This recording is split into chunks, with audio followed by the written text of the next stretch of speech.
SBM जब requirement channel को आपको बहुत बहुत स्वागत बंधु तो देखो पे आपण मैंने तो जानी ऑफिसर एसओ रिजल्ट आपर पब्लिश हो बहुत संख्यार ए दुर्नीति होती तो चलतु सीधा मंत्री मुहर शुणा परीक्षा को युवक मान भर सन्देह देखा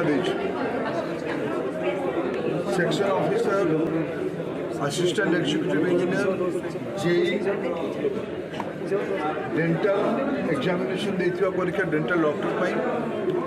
जो सब कथा जो सब अभियोग पत्र पिला माने जणैले सबु प्रकार प्रोसेस उपरे से माने संदेह प्रकट करथिले। कोर्ट तो तार गोटे पदक्षेप नहीं पारे किंतु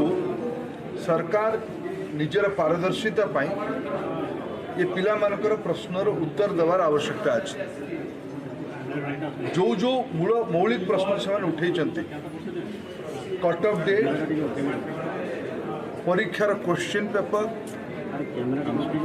आंसर सीट जो ट्रांसपेरेंट परीक्षा है पर आज सब जगह आंसर सीट को भी देखा दे दिया सब पिलामानकर केस रे तरबरिया भावे ये सब गुड़िए संदेह तैयारी सीबीआई जीवार दुईटी रास्ता राज्य निजे तंकर पारदर्शिता परिप्रकाश करने जो अभियोग आसी सीबीआई द्वारा इनक्वारी कर नचेत कोर्ट हस्तक्षेप करिकी करिवो।